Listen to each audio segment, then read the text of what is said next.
Hey, hi, welcome back. This is Two Kims. One pod. And I am your first Kim, Unji Kim.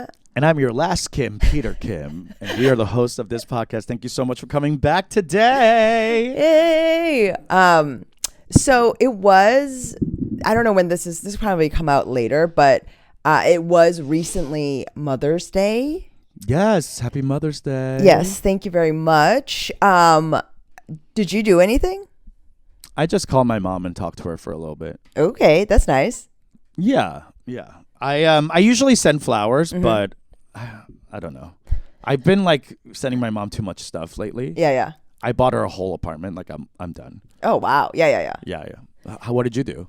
I did a show. I did a brunch show, which was very fun.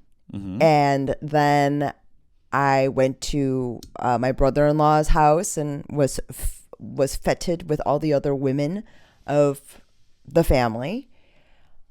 And meaning what? Like sequestered to be in a gaggle of just gals gabbing? No. We were feted by our husbands planned food and brought stuff, and then we just did all the other stuff, and we got flowers. So that's nice. Yeah, whatever. It was nice. But it was at this event that my son did swear at me, mouthed the phrase "F off." Not fuck off, F off. F off to me. I saw After it. what did you I was telling him to share with his younger cousins. A reasonable request. Oh my God. And F Peter, off. this only happened to me one other time with him when we weren't skiing, but I did lose my mind. And I was so angry. I didn't yell at him. I didn't do anything else, but I was so furious that he was afraid of me. That sort of scary thing. That he wasn't afraid of you? He was. Oh, But he was also, afraid of you. but he was afraid of me, but he was also indignant. He felt emboldened by the fact that he had hurt my feelings. Mm. So now in his mind, there's a sort of power he now is able to wield. Mm-hmm. Do you remember when this happened? And it was so, listen, my son and I are living very different childhoods, right? Mm. So I am trying to empathize with that, right? At 9, we were home alone for hours and hours, right? Mm-hmm. Making dinner, you know what I mean? We set up dinner, we made rice, we had that sophisticated phone system. Did you do that? Because we didn't have caller ID and you don't want strangers to know that you were home alone. Your parents would call twice, have the thing ring twice, stop, and then call again so that I would know it was her. No. Yeah. No. This is what I mean. I'm out here thinking about safety, right? Wow. At 9, right? Uh-huh. And, my son, felt comfortable doing this. It doesn't know how to tie his shoes, so we're not leading the same life. No. So I'm trying to empathize with that. And I don't even bring that shit up. I'm never oh, you should be doing this or that. I'm not throwing this in his face. I'm not saying oh, look at this. I really don't do that because I understand that this is what my dream was, to kind of correct the generational trauma, right? Mm-hmm. And I was starting to, it was in me this moment where I was like, am I about to inflict new generational trauma? I was just taking a moment to be like, what am I going to say? Mm. That's good of you to take a moment. Yeah, but everything that I was going through my head was bad. Yeah, of course. That's what the moment's for. You're not thinking about good things. I wasn't getting to a place where when I was going to reward him later. Should I scratch his back? Everything I was thinking was more toxic and just more draconian kind of punishment. And it was sort of one of those moments where I don't even know. I was trying to grasp why he felt safe to say that to me. And there was part of me where like, maybe I guess that's sort of good that he feels like safe enough to show me this level of disrespect, you know? But also there was safety in the fact that he mouthed it. Yes. That's what he really got out of it, was saying it without saying it. Yes. Did that piss you off because he's like getting away with saying it without saying it? Right, like he found the loophole, right? He thought up this loophole. I made that loophole. You know what I mean? Like I did that loophole. I walked that loophole so you could run this loophole. You know, like you taught it to him. Yeah, exactly. So was he like delighting in the fact that like he was mouthing F off and then you saw it and then he's like, well, I didn't say it. He did not deny. He did not deny. I will say that he stood on that with 10 toes, right? Like he's like, I did that, and I'm willing to take the punishment as you see fit.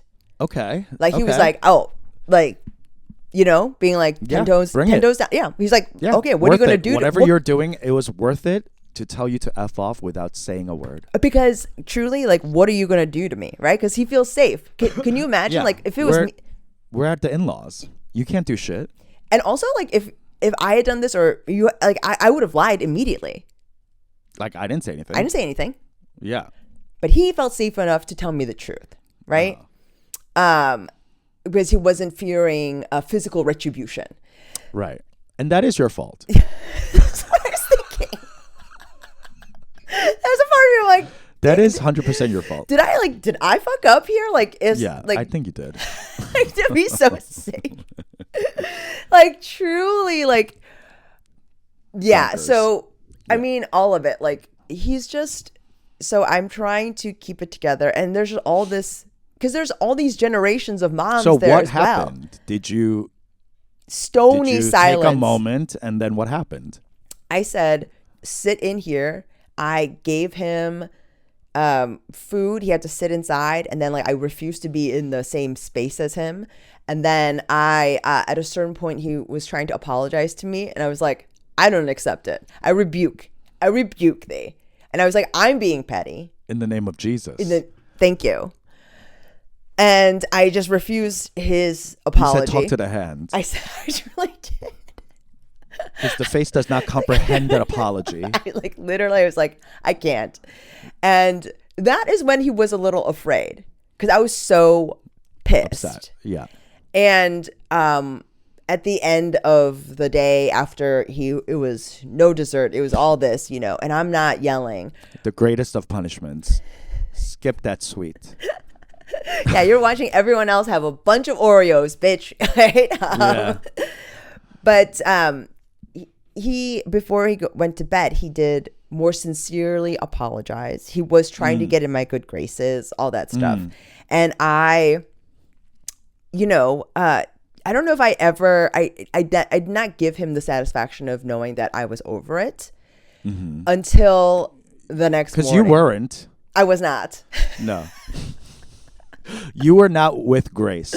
I mean, I will say, I was not. And that's the thing, is like, let me tell you, I understand a little bit why our Do you feel like if you beat the shit out of him in front of his cousins, I would have gotten over it earlier? Yes. I knew that's what you were thinking. I knew it. You were like, it's taking me longer because I have to fucking sit here and swallow this shit. Like, it's like or even like screamed at him, if you like screamed at him in front of his little friends, and being able to like pound something and really been scary.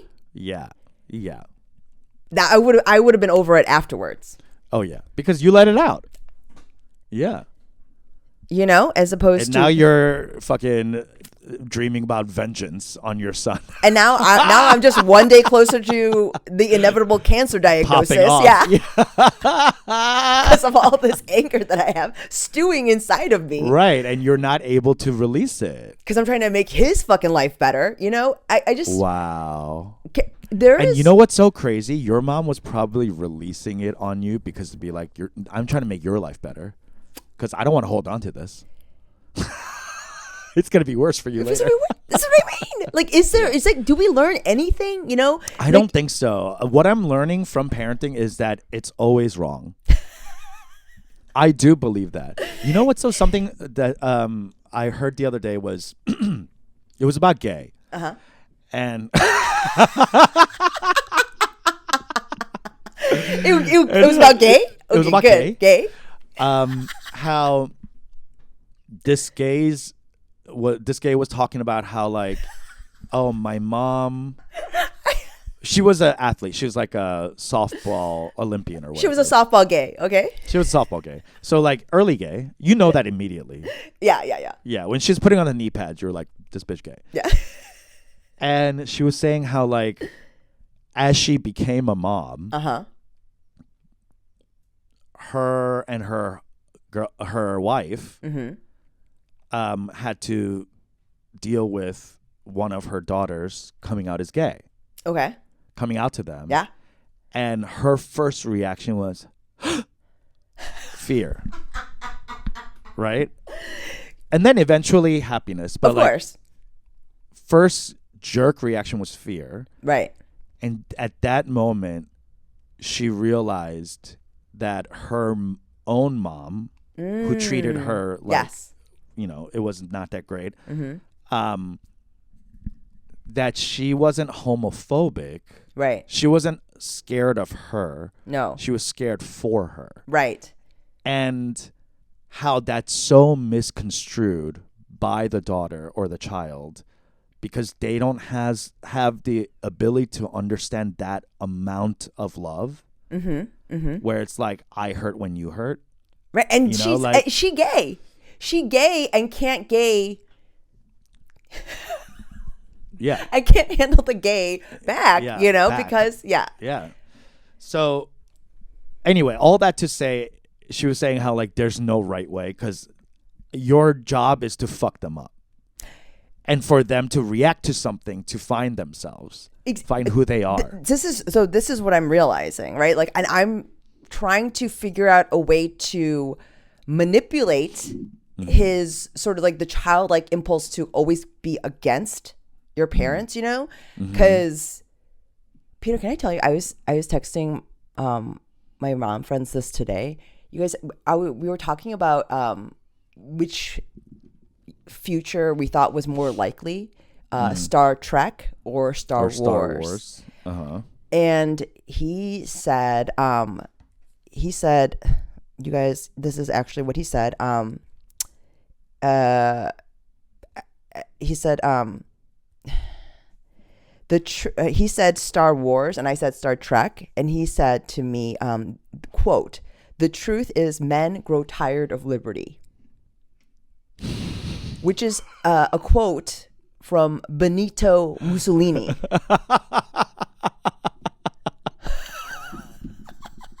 I agree with him. I mean, that's insane. One, I do know he's that's 9. like he's 9. But I will also say that, like, there was a part of me where I'm like, okay, you are going to be rich, right? There's a toxicity in here. Yeah. You know, this sort of like calm, cold assessment of humanity as being fundamentally like, you know. Yeah. So yeah, that he will be rich, but I mean, like, I'm kind of like, how do I pivot? You know, because everything guardrail that. Yeah, because that is like psychotic, and you know, I'm trying to make sure people are safe. Right around him. Yeah. I think you maybe I don't know. I don't know the answer. I don't have a child, but what I'm learning from you and from my other parent friends is that you guys not all, a lot of you are, and the best intentions of my girlfriends are driving themselves nuts to not repeat trauma. And insofar as doing that, they are repeating the trauma. Peter, I've been doing I've been trying to write this bit about that, like how we're all trying to be better and fix the generational trauma, and that I'm not yelling and stuff like that. So instead I'm just like whisper screaming with like crazy eyes, like, where is your recorder? Like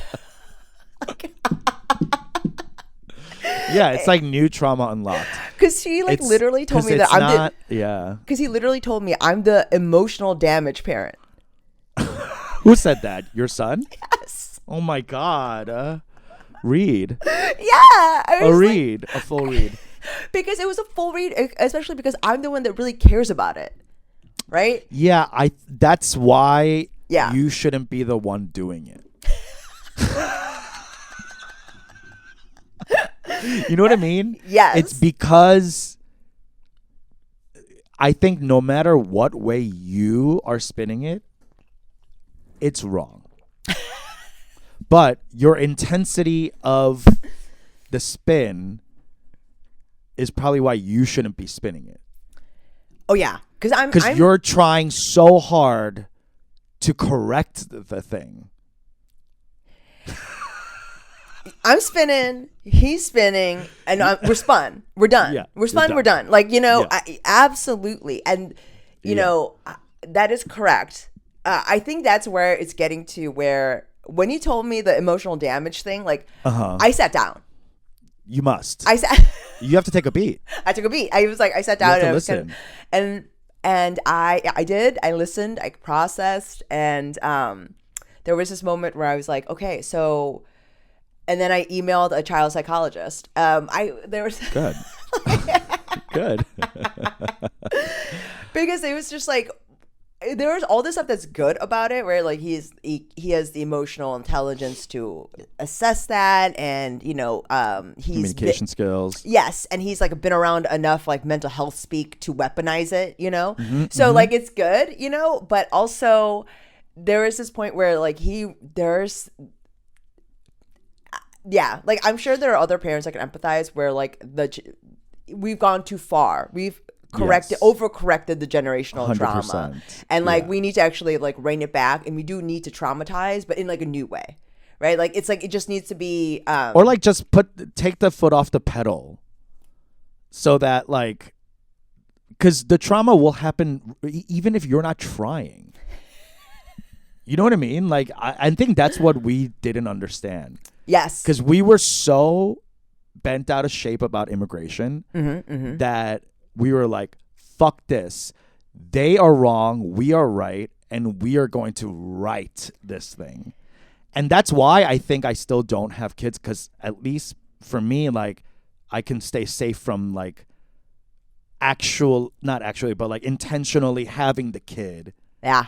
Or accidentally having the kid and then fucking them up. Right. So I'm doing the same thing you're doing, but like in a very tightly controlled way, where it's like, it's not going anywhere except to like a receptacle or a butt. Like that's because that's how I'm going to correct the generational trauma. You're like, so I empathize with you. I'm doing the same thing you're doing, but you just have a palette to like work it out on, and I'm not even approaching the palette. I mean, this palette it's messy. And so forget about your first. He's done. He's fun and done. Just concentrate on the girl, because the girls will save us. It truly, like, you see as a boy mom that like there's not much you can do to steer. No, you just have to kind of get out of the way. It's really astounding to me, the baked in confidence, boyness, yes, and like delusion, and well, it's from everybody around him. Besides you, I bet. Like, you know what I mean? Like his grandparents, his uncles and aunts, the kids in his class, the teachers. Like even the way teachers talk to boys and girls are different. And that immediately shows boys more value than girls. Crazy. At like kindergarten or like first grade. So like that's all being like, they have like fucking antennas, so like they're absorbing all these like societal things, how they treat us versus them. Boys are different than girls, better at sports and blah blah, all of that is like immediately ingrained without even like setting foot onto a gym or anything like that. I mean, it's there are parts of it where like, you know, it baffles me because truly, like you're saying, like I'm not really fostering that. I'm kind of actively trying to suppress and like give him more of a You're like gay, gay, gay, give me gay. I'm actually trying to suppress like this natural confidence, being like, this be more real, you know, like have like an accurate assessment. Be humble. Sit down. Be humble, like truly. But he's like, he refuses. You know, it just like continues to rise, and and yet he persists. You know. Yeah. So like buttressed by societal norms, yet he persists. I mean, like there's a part of it where, you know, that's so fascinating. It really is, but you know, I will say, like, you know, all this time, like me begrudging him, or like even not even like resenting him, but like why with all this privilege, like second all story this, house, stairs on the inside, like name brand snacks, like what are you talking about? You're living the life, right? But I don't know if he knows that. So you know what I mean? Like, of course he doesn't, because he lives, I don't think he is able to comprehend that 2 floors is better than 1, and that there is a life outside of 2 floors. I don't know if he knows that. I mean, I don't think I would have known that. I mean, he goes to my parents' house. Like, they live in a 1-bedroom government. But kids don't live there. You know what I mean? Yes. Yeah. Like, I mean, if I'm a 9-year-old, I don't know that I have privilege over. But I don't want to be the one that's like my mom and being like, you should be grateful, like blah blah blah. You know what I mean? Like, I know, but like, what I guess what I'm saying is, because you're not trying to be like your mom and being like, I had it worse than you. Yeah. You know, the eating the tire bit. Yeah. He doesn't have the context to be grateful. I mean, I guess. Okay, so this conversation is now, it's documented, is giving me the permission to go full court. Beat his ass. This episode is where you see Unji turn. Enough is enough. No more Mrs. Nice Mom. This is the moment where I'm going to be able to be like, yeah, bitch, you know how good you have it? Let me take you, like, you know? I think you need to, because it's kind of hard for you. It's impossible for you to expect him to have context. I mean, but this when is you're thing. Being silent about it. But to be fair, also, like, you know, he is also, you know, I think about all this, like all the privilege he has and everything. But then I will say, you know, because he lives in the city. There was this time when him and his like kindergarten class were going on an adventure walk to the Peace Park, and this like homeless guy inside the park like ran after them. Oh yeah! Oh my god! With like twirling the T-shirt like a helicopter, like the P.D. Pablo song at them, and like, and so like that's like a memory he has, like just baked in, of like all of them being scared. Okay. You know what I mean? Like, I never experienced that. Sure. You know, I haven't had to like experience like that sort of level fear, you know, at that age of like actual safety, because I didn't live in that kind of city. You know, we were in the city, but we lived in like the immigrant part. Yeah, you had other stuff to worry about. Yeah. Because all the stairs were on the outside. Yeah. But yeah, I think this is the episode where I am. This is the proof. This is the evidence that will be submitted to court when you get arrested by CPD, CPS. I mean, I get what you're saying. Here's what you love: the fact that you don't treat your kid like you were treated. Yes. Right, but only you know that. Your kid doesn't know that. Yeah. Your kid doesn't know that how you treat him is actually better. He just knows that you're annoying. Yes. And to the point where he could say F off. That just made me remember. I'm so pissed still. You should be. Why wouldn't you be? You are his mother. He does not treat, and you know what it is? If he treats you like that, he'll treat other women like that. A way a son treats his mom is the way he treats his lovers. Oh, okay. So for women everywhere, you have to beat this guy's ass. No, it is true though. That is the thing with boys, is that like they'll imprint immediately how the woman is treated.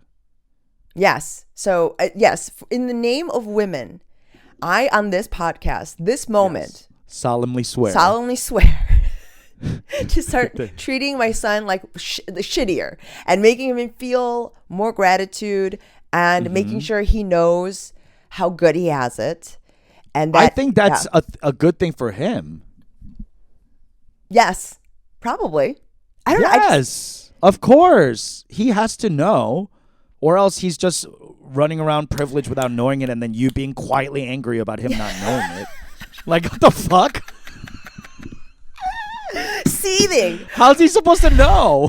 You know what it is? This is literally what I thought. I'm getting too big for my britches, right? I'm trying to leapfrog the generational trauma by giving him the privilege to not even consider what I went through, right? I'm trying to give him third generation life. Interesting. You know, whereas I need to give him still, and that's what's fucking it up. I need to give him the 1.5 energy that I have, right? He does need to know, right? And then his children should be the pieces of shit that tell him to F off because they don't know. There you go. That's it. Yeah. And then those are your grandkids. So when they say F off and get in trouble, you can come in and pacify everything and be the one that everyone loves. This is what I mean. This is the way. I was trying to leapfrog. You're trying to do too much. I'm trying to do too much. I'm a gifted program. You know what I mean? Trying to go ahead. Right. You're trying to skip some grades. And I cannot. Hold up and just play with your damn little friends in the yard. Do some hopscotch. Stop trying to go to college early.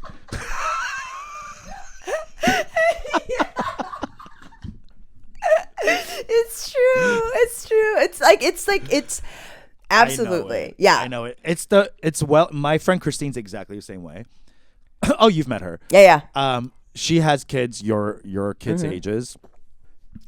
And she is such a good fucking A+ mom. But I see and so are you. You both are in that way, but you both are in the same way where you're losing your own hair, being the best virgin or whatever, but the kids are still getting fucked up. Yes. Because I see that too. I'm like, I see what you're doing, girl, but the intention is amazing, but you're not executing the way you think you are. Yeah. So this is, I'm keeping my hair. I'm losing my mind and I'm losing my cool. Right? Keeping the hair. I'm going to start losing my cool with him more and keep more of my hair. There you go. Yeah. That's the adage for this episode. Keep the hair. And, not that he should be scared, but he should worry. He should also be scared. I wouldn't mind. You know what I mean? At this point. Yeah, a little bit of fear is good. For your parents. Absolutely. I see this with these younger... Your parents. Yes. They're gonna hate you anyway. I should not ever be your best friend. Lean I should into it. No. You should be afraid. I mean, I see the value in it now. I see the value in it. Maybe he can be his children's friend, but you and I... We can't do that. We can't do that. No. And he can't be with his kids either, by the way. He has to wait till his grandkids. I think that's just the way of life. I'm really learning, and this is making me actually want to have kids more. Yeah, is watching all of you guys fuck this up. And I say that with love, of course, all due respect, that you are all doing the most. Yes, and doing such amazing work, gifted work on parenting, innovating stuff.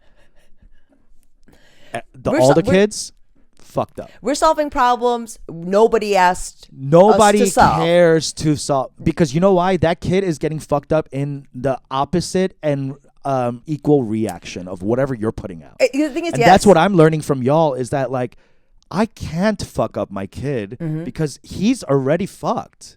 I mean, like truly, there's no way to fuck it up, I think. Like, if you are already going to be fucked up, like it's hello. Like, I totally.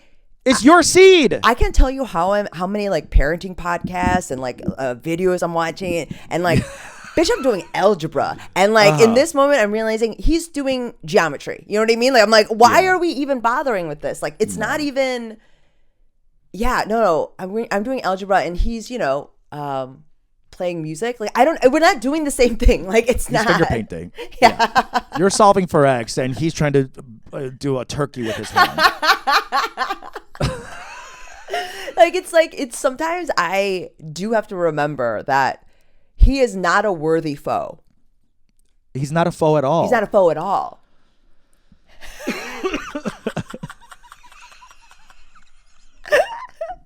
This is like, you know what I mean? This is really a big pod. A realization pod for you. Yeah, your in-laws will use this when they go to court against you. Dude, I've been I've been, speaking of like evidence, I was like, I have like been taking pictures. We can end on after this, but I've been tell me if you think this is a good bit. I've been taking pictures of my husband's socks for years. Ew. What do you mean? Like used ones or new ones? Like when he's like left them around the house. I'll just take a picture of it because like at first it was just kind of like a joke where I was like, oh, look how it looks like he melted into the ground here, because his socks are just there and his pants and everything. And then over the years it's become like me gathering evidence, because when I go to court, when I go to court for like having murdered him, I will show these pictures as evidence to justify the homicide. And yes. And if there's one woman on the jury, I'm not seeing a day in jail. No way. I'll become the Luigi of wives. You know what I mean? Like it's like, okay, something. Because I literally was like. But I want you to describe the socks, the stainage. Maybe a smell. A smell. Oh. A certain discolorization. They're all like discolored. the things that I know. I don't know Go how. into maybe the underwear too. Truly, yeah. It's crazy to me how dirty these socks get, given that he does no manual labor. And it's always in shoes. You know what I mean? He's besocked, working remotely. Where are they indoors. coming from? Where's this coming from? Yeah. You know what I mean? Your toenails have dirt? How is this happening? You're not a plumber. You're not going out. Like, what's happening? No. Anyways, it's, you know what I mean? That's coming from within you. Yeah. It's seeping out. That's something you should explore. So, yeah. Anyways, thank you very much. This is, I think, thank you for tuning in. Yeah, thank you for tuning in. Bye. Till next week. Bye. See you next week.